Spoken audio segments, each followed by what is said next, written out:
Can you imagine the ulterior motives behind some wedding gifts? Gifty and Grace were identical twins. Growing up, they did everything together, matching clothes, matching activities, and to be honest, they were very similar, except for one main difference. Gifty was a staunch Christian, whereas Grace was an atheist. When their mother passed away, Grace left the church. She truly believed that if there was a God, he would not have allowed their mother to pass away, at least not when they were young. At the same time, their mother had been involved within their church, and Grace felt that for all the hard work she put into the church, they did not put that same energy back into their family. On the other hand, Gifty stayed a Christian and truly believed in God and valued her relationship with Christ throughout her life. By the time both ladies were 27, they met two fine gentlemen who happened to be twins, John and Jonathan. They both fell in love with each brother and that relationship blossomed.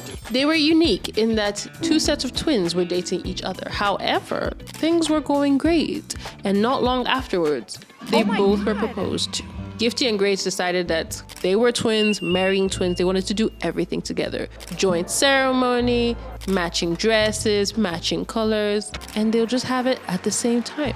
Considering that Grace was not religious and did not believe in God, they compromised and agreed that they'd have their wedding at an outdoor event rather than a church. They were going to make it a huge celebration, invite family and friends, and honestly have the time of their lives. And so they did. Food was great. Music was great, whining, dining, having the best time. And as the night was drawing to a close, the couple sat down and decided that now was the time to open their plenty gifts. Gifty reached out to a close friend of hers, Kathy, and told her that, look, come help us unpack the gifts, but please make sure you unpack everything. If there is money, please unpack it and deposit it into my bank account. Grace thought that was a little odd, so she inquired. She was like, Gifty, what's going on? Why won't you unpack your own wedding presents? Gifty was like, look, I know you don't believe in spirituality and God and things, so I'm not even going to explain it to you, just let it go. So with that, Grace decided to unpack all her wedding gifts with her husband, Jonathan. As they unpacked, they discovered a huge stack of envelopes containing $10,000.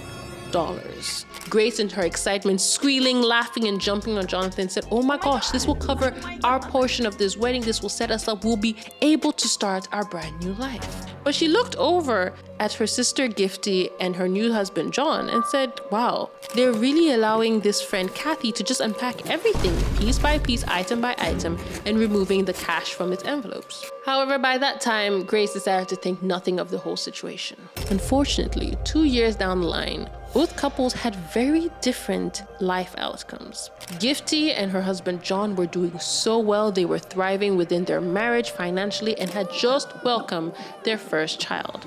On the other hand, Grace and her husband Jonathan were struggling. Jonathan couldn't hold down a job. Every single business that Grace tried to start seemed to crumble before her eyes. And you know what? In good faith, Gifty and John did everything possible. They advised their siblings, they gave them helping hands, but nothing was working. Until one day, Jonathan went to his twin brother, John, and said, look, my guy, I want to sit down with you and Gifty and talk.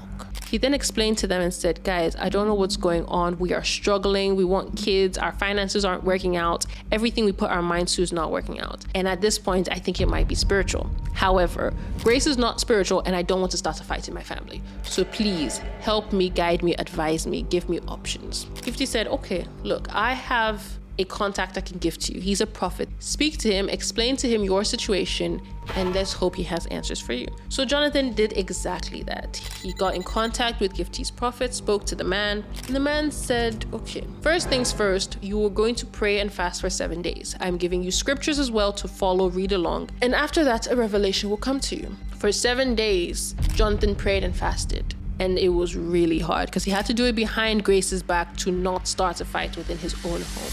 After he finished his fasting period, 2 days later, he had a strange dream.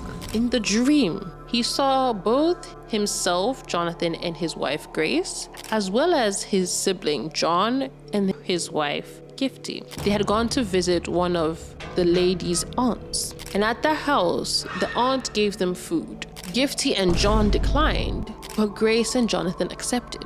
By the time they finished eating the meal, they both suddenly looked homeless, torn clothes, sunken cheeks. They looked diseased. On the other hand, John and Gifty looked perfectly fine. Upon waking from the dream, Jonathan quickly called the prophet and said, "This was my dream. I don't understand it." The prophet said, "Look, my guy, this is actually simple and straightforward. This aunt that you saw in your dream gave you both something. However, you guys took it and accepted it, but John and Gifty did not. So when was the last time this aunt gave you guys something?" Jonathan was like, "I don't know. This could have been years ago, potentially like our wedding." He said, "Exactly. So whatever she gave you on your wedding day is what is trifling with your spirit." The prophet went on to explain that on your wedding day, this aunt in question gave you guys $10,000. Unfortunately, she was never in your corner. She is the reason why Gifty and Grace lost their mother. She is their mother's only sister, but had been jealous of her from the beginning and wanted her gone. Unfortunately, even after their mother was gone, she was still not satisfied. She could not believe that her sister that she hated so much had given birth to twins, and those twins were doing so well. So she sought to ruin the twins as well.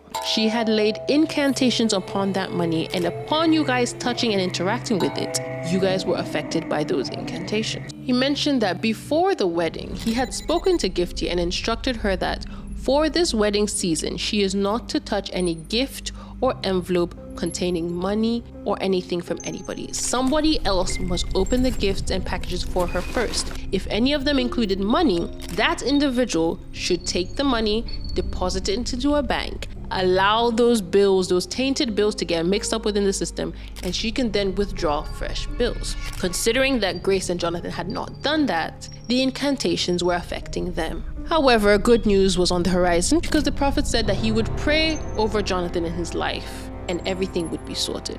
And indeed it was. Not even a week later, Jonathan got a job offer. And from that day forward, his life was on an upward trajectory. However, Grace was not getting the same blessings. She was still struggling, still suffering, and at a point Jonathan was like, "No, I cannot do this to my wife. We cannot keep doing this." So he spoke to her and said, "Look, my love, there is something spiritual that attacked us. I spoke to a prophet. He delivered me. I beg of you, see reason you to speak to this prophet and let you be delivered as well."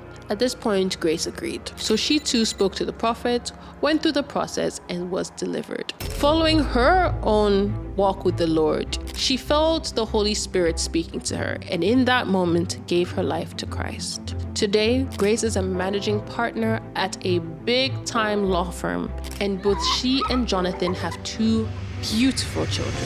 Now that's not an entangled web, but that's all I've got for you guys today. Subscribe to our YouTube channel at EntangledWebStories, and I'll catch you guys every single Saturday. Bye!